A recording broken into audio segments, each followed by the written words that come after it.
Good morning and welcome along to this second session at our Broker Kickoff Event 2021.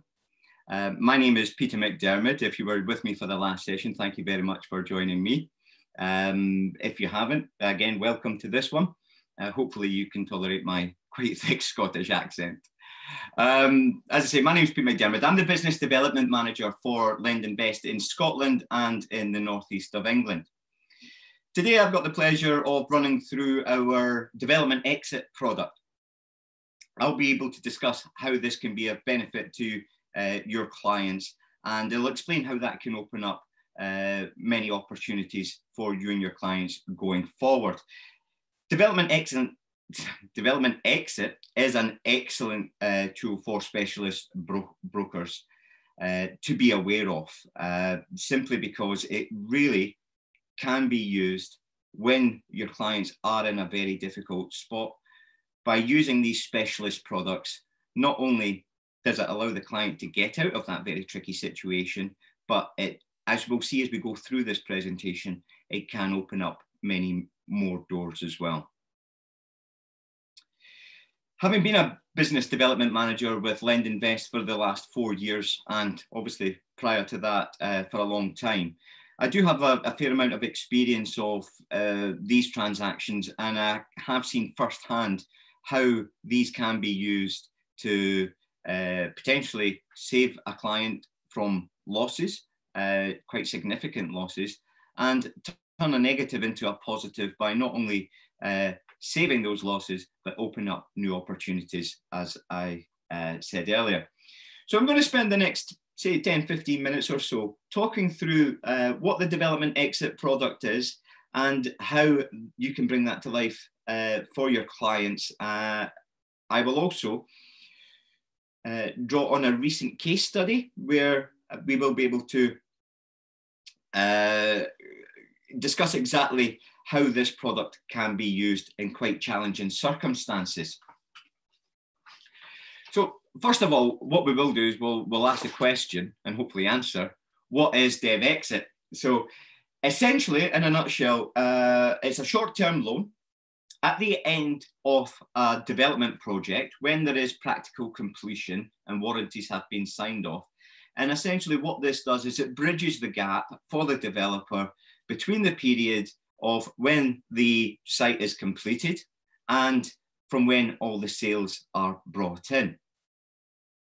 So if we think a normal textbook development, the kind that your clients come to you with all the time, we're going to develop X amount of homes. It's going to take 12 months. We are then going to take 6 months to sell them. I need a period of 18 months from a development facility. It will be repaid on time. In theory, that's brilliant. In reality, a lot of deals are not like that, unfortunately. There are a number of factors that can cause issues and cause the development project to be delayed, cost overruns. There are a number of factors, things like disputes with contractors, the weather, especially if you're in Scotland like me today and there's snow all over the place. As I say, a huge number of factors that can impact the development and when it finishes. And quite often, if there is a delay, then that puts pressure on the developer as well. Currently, as we all know too well, we're in the middle of a global pandemic and no one is unscathed from this. Clearly, this is an exceptional situation which has impacted absolutely everyone in the UK, including developers.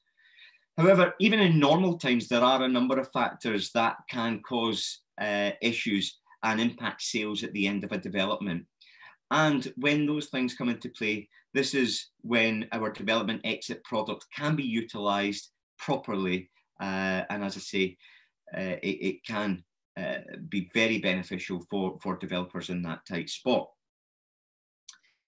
So the development exit facilities are short-term loans, as I say, on residential property investment. We can't offer it on anything in terms of commercial units. And it is essentially to assist with the cash flow at the end of the period while the developer is waiting on the sales receipts coming in. The facilities are available to clients, anything from 250,000 up to 10 million they can gear up on the finished stock. Developer can raise 70% net at just 0.7%. So there are, of course, excellent potential for cost savings there as well. The way the facility works is when the completed stock is ready for sale and sales are coming through, we take a charge over the completed stock. We can lend up to, say, 70% loan to value, as I've mentioned, and the client uses those funds to repay the more expensive, on occasion, the more expensive development finance. But what they can also do is capital raise to move on to their next project. And as I say, by utilising this facility, it means that they don't have to wait until all the sales come through. Therefore, they can be a little bit more fluid. They can always move on to the next project. And as you're their advisor, their broker partner, and you're arranging it for them, again, that means good potential for repeat business for yourself. Now, we're very much aware of the challenges that developers face, and so we work with them in terms of when it comes to repaying the debt. So once a sale is received, the client can repay part of the loan. Now, initially, we will expect 100% sales proceeds for each individual property to bring that debt down. When the debt level gets to about 60% loan to value, we will work with the clients and release 20% of the sales proceeds of each sale afterwards, if they're happy to do so, if they want to do so. That can really assist with their cash flow at that point, because remember, that site's finished. What they're doing now is hopefully moving on to their next one. So those costs, that extra 20% each month, assist their cash flow. That can help pay for planning permission going through the process. If they're on site already, it can help with site clearances, security, things like that. It really does show that LendInvest does understand the developers. We do understand their needs, and we are looking to become their funding partner of choice. So the benefits of a development exit are clear to see. We've spoken there about how the client can use that to repay more expensive development finance. That allows them to keep in control of their relationships and their reputation. So by raising the money on the end stock, what they are doing is they're able to repay their existing development finance, therefore avoiding the threat of going on to having an extension, perhaps penalty interest, the damage limit, the damage to reputation that can do, but not only that, the damage to their profits, because they're moving on to far more expensive facilities. So a clear benefit there is keeping in control of their relationships. Also, as I mentioned there, it does help with reduce the funding costs, because, as I say, up to 70% net advance, we charge 0.7%. And there's a lot of lenders out there who do a great job in terms of development finance, providing facilities for clients who could otherwise struggle to get those facilities. But because that reflects the risk, the rate reflects that as well. And so clients sometimes are being charged 1.2% a month. So if we can flip them onto this dev exit, there's obvious cost savings to be made. But for me personally, I think the biggest benefit is the ability to look at future projects. A developer doesn't want to be stuck with a whole load of stock on site that they can't sell and they can't move on to their next project. They're a bit hamstrung. This allows them, as I say, the flexibility to keep going, to keep moving, and to use those funds to buy right and to move on to their next project. As you're their advisor, their broker, hopefully you will be on their journey with them. And of course, me as the BDM, or my colleagues as the BDM, and LendInvest as a lender, we want to be on that journey with you too as well, because it's great business for us. If we were to move on to the next slide just now, and I'll cover off what, please, I'm not going to be too negative here, just briefly review 2020 and have a look at how development exit worked in a crisis. So as we all know, and we're unlikely to forget for a long time, 2020 was a year like no other. The pandemic hit all parts of life and society. The property market was obviously not exempt from this. Going back to the start of the pandemic, say around March, when things were starting to go into lockdown, Construction Insight data showed that almost 2,000 sites had to be closed at that point, way back in March. And that directly affected the completion of 250,000 new homes. Obviously, that pandemic went on and that impacted a lot more homes. The government did bring into play the CBILS schemes, which have helped developers. It's been a welcome relief for a lot of people in our sector. For those who weren't able to get access for one reason or another, we have been able to help them. I'm going to go on to a case study now and hopefully bring to life our development exit product with this scenario that we completed on last year. So if I take you back to around about January 2020 last year, a very good broker contact of mine that I've worked with for a long period of time, he contacted me to advise that he had a client in Dundee who was coming towards the end of their existing development. So they had taken an older building and converted it into flats. They had got to the end of that. Obviously, there was a bit of nervousness in terms of the market conditions. But they wanted to move on to phase two. So it was a former primary school converted into flats. They were moving on to phase two, which was another new build, ground up, flatted development adjacent to their existing site. There were some concerns at the start simply because obviously we were in the midst of a pandemic. But what I did do is, because it was January, February, and within the government guidelines, I met with the clients on site and their developer, and their broker. We walked around the site and I could see that they had clearly done a fantastic job. I had known these clients from a period before as well, and I know that they had a good reputation for delivering good quality work. What they wanted was a way out of their existing deal with their existing development finance provider. They had used a smaller firm in Edinburgh who were able to support them with their project. They were right for them at the time.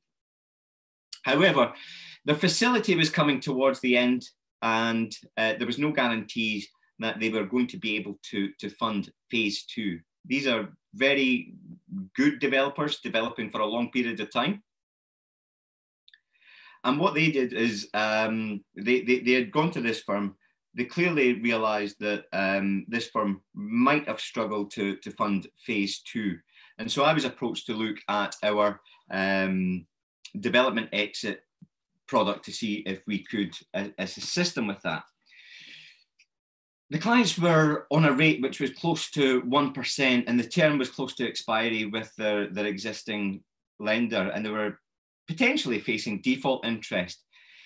The relationship was still good with the existing lender, but when we get to the end of a case like that and the lender is looking for the money to come in and sales are not coming through, it's easy for relationships to become strained at that point. So they wanted to avoid that. They also wanted to avoid moving on to penalty interest as well. So what we were able to do for those clients, after looking at the site, recognizing that the sales were still coming through, the properties were all finished, warranties were in place, and they were ready to move on. But because of the pandemic and the crisis and the uncertainty in the market, sales were a little bit slower than they had hoped. I could see that there was a lot of interest in the site, and for me, I was confident that they would still sell out the site completely. It was a client I was very keen to support as well, because I had seen their work before and it was fantastic. They'd experienced and had an excellent reputation for delivery. We were able to capital raise against the finished stock. Now, Off the top of my head, I can't remember exactly the amount, but we could, in theory, go up to 70% net. I think the client didn't really need that much, so we were a bit shorter. But what we did do is we gave them enough to obviously repay their existing development finance, keep their reputation intact so that they can use that lender again, but also avoiding the risk of penalty interest and default interest. So that was the first part of what we needed to do.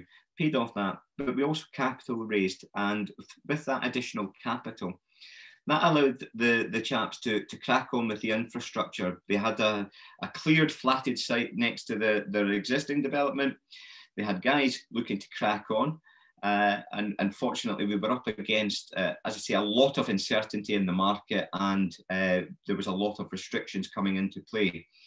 Thankfully, the chaps were able to work and keep men on site safely, socially distanced, and working within government guidelines throughout the process. While they were starting on that, what we were also doing is we were working closely with the broker, with our professional partners, the valuers, QS, and our legal partners. And what we were also doing is we were putting together a loan agreement for the development finance as well. So we've come in, we've taken the existing lender out with a bridge, we've capital raised, allowed the client to use the funds from their existing stock, use that capital to keep on site, keep the momentum going during difficult challenges. They were able to get the foundations in, the infrastructure in, etc., and they were able to work well throughout that period. When the markets opened up again, and if you recall, a lot of the registrar offices, etc., were closed for a period, and that stopped us from completing on deals. But as soon as we were able to do so, we were able to complete on a development facility for that client to allow them to build the flatted development at pace. We were confident that that was still going to be a viable option because there were a number of pre-sales involved as well, and the clients had done such a great job with the other part of the development. I'm delighted to say that almost 12 months on, that flatted development is almost complete now. The clients are doing some finishing works, and a number of the units have already been sold, which is fantastic, and testament to their great work during this current climate as well.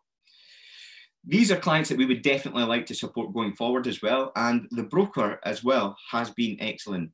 He has thoroughly been complimentary to us throughout this whole process. And he has backed that up by giving us about 2 or 3 other development cases, which we hope to complete in this quarter.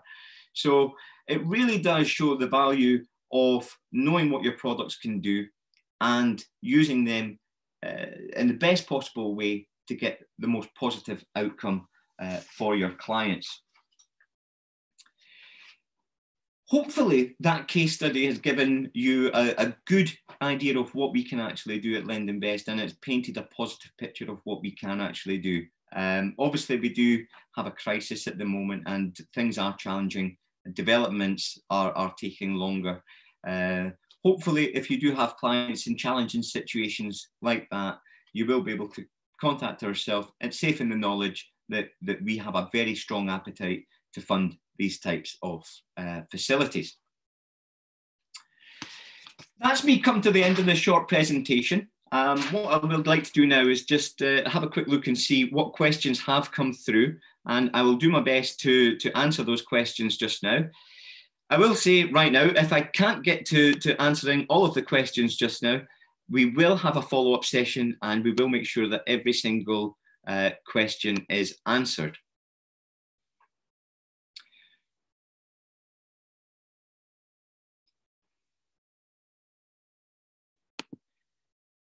Apologies for the delay. I'm just checking to see which questions have come through just now.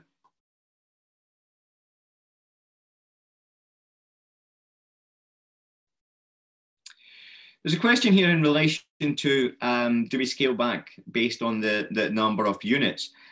Each case is assessed on a case-by-case basis, and we will take into consideration, one of the things will be concentration of risk. So if we are offered, say, 3 properties, which are all detached, we're probably likely to go up to 70% loan to value in net. If we have a block of flats and there are 30 in the block and none of them have been sold, the chances are we're going to take a more conservative approach to that. And as I say, what we will do is we will look at each case on its merits on an individual basis. But it's a good point to ask if we would scale it back. As I say, we would look at what the whole risk is at that point and discuss with our senior underwriters and find out exactly what we could get comfortable with.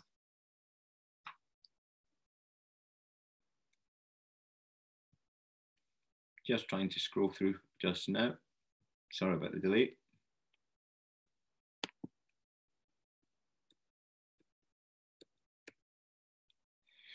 There's a question here about dev exit being available to clients with previous business failure and after how long. Our bridging products are available to clients who have had challenges. Obviously, if there has been bankruptcy in the background, then it is something that we are a bit concerned about. If it's more than 5 years, we can take a look at it. What I would do is I would refer you to our bridging criteria guide, which explains in detail exactly what our criteria is for clients in terms of risk, in terms of credit risk. It clearly notes there what we can offer in terms of CCJs, etc., what we can and can't accept. Do you have a limit of the number of units that you'll take on a dev exit? No, not necessarily. If there is a number of units all in the one complex, then as I sort of alluded to earlier, we'll want to find out if there is another reason why the properties aren't selling. Are they the wrong product in the wrong location? Are they too highly priced? Whatever. I say it is on a case-by-case basis. If there's a genuine reason why it has been delayed and not sold, we would technically only be restricted by the values. As I say, we can go up to 10 million, so that'd be a number of units that we could take into consideration, but it is on a case-by-case basis. So what I would do is I would encourage you to contact your BDM or our colleagues on the inquiries desk, inquiries@lendinvest.com, where our colleagues will quickly get back to you with their assessment of what our appetite would be. I think that's the best way to act in those circumstances.